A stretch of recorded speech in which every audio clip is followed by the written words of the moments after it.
కల్వకుంట్ల కన్నారావుకు తెలంగాణ హైకోర్టులో చుక్కెదురైంది. ఆదిపట్ల పోలీస్ స్టేషన్లో తనపై నమోదైన కేసు కొట్టివేయాలని కన్నారావు అలియాస్ తేజేశ్వరరావు హైకోర్టులో క్వాష్ పిటిషన్ దాఖలు చేశారు. దీనిపై విచారించిన తెలంగాణ హైకోర్టు పిటిషన్ను కొట్టివేసింది.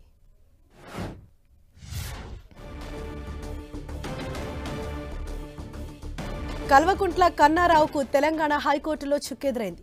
ఆదిభట్ల పోలీస్ స్టేషన్లో తనపై నమోదైన కేసు కొట్టివేయాలని కన్నారావు అలియాస్ తేజేశ్వరరావు హైకోర్టులో క్వాష్ పిటిషన్ దాఖలు చేశారు. అయితే దీనిపై విచారించిన తెలంగాణ హైకోర్టు ఆ పిటిషన్ను కొట్టివేసింది.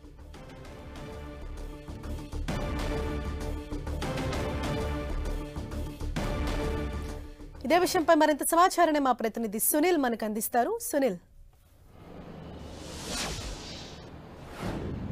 కల్వకుంట్ల కన్నారావు అలియాస్ తేజేశ్వరరావుకు తెలంగాణ హైకోర్టులో చుక్కెదురైంది. ప్రధానంగా ఆదిపట్ల పోలీస్ స్టేషన్లో నమోదైనటువంటి కేసుని వెంటనే కొట్టివేయాలంటూ కూడా కల్వకుంట్ల కన్నారావు హైకోర్టులో క్వాష్ పిటిషన్ దాఖలు చేశారు. దీనిపై విచారించిన కోర్టు కన్నారావు పిటిషన్ ని కొట్టివేస్తూ కొద్దిసేపటి క్రితమే తీర్పుని ప్రకటించడం జరిగింది. ఇందులో ప్రధానంగా ఆదిపట్ల పోలీస్ స్టేషన్ పరిధిలో దాదాపు ఓఎస్ఆర్ ప్రాజెక్టు సంబంధించిన భూమిని 2 ఎకరాల భూమిని కబ్జా చేసే ప్రయత్నం చేశారంటూ కూడా ఓఎస్ఆర్ ప్రాజెక్ట్ డైరెక్టర్ శ్రీనివాస్ ఇచ్చినటువంటి ఫిర్యాదు మేరకు కన్నారావుతో పాటు దాదాపు 38 మంది బీఆర్ఎస్ నేతలపై కూడా గతంలో ఆదిపట్ల పోలీసులు కేసు నమోదు చేసుకున్నది. ఇందులో 3 మాత్రం అరెస్ట్ చేశారు. వారందరినీ కూడా జైలుకు పంపారు. మిగిలినటువంటి 35 మంది మాత్రం ప్రస్తుతం అయితే పరారులో ఉన్నారు.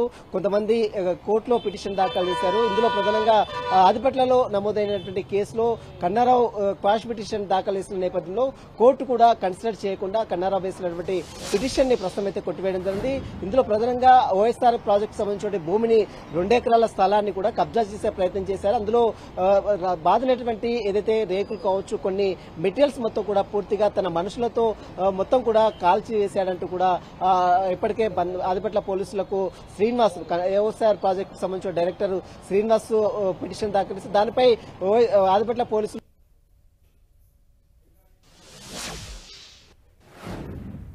కన్నారావుపై కేసు నమోదు చేసిందండి. ఇక ఈ కేసు పూర్తిగా కొట్టివేయాలంటే కూడా కన్నారావు దాఖలిసిన పిటిషన్ కూడా ఇది హైకోర్టు ఆ పిటిషన్ ని కొట్టివేసిందండి. తన చేసినటువంటి క్వాష్ పిటిషన్ ని కొట్టించి ఇప్పుడు పోలీసులు అయితే హాజరవుతారు. ఎందుకంటే ప్రస్తుతం బెంగళూరులో కన్నారావు తలదాచుకున్నది కూడా పోలీసులు గుర్తించారు కాబట్టి ఇప్పుడు పోలీసులు అయితే ఆ విచారణకు హాజరవుతారా లేదని మాత్రం చెప్పవచ్చు. Thank you Sunil.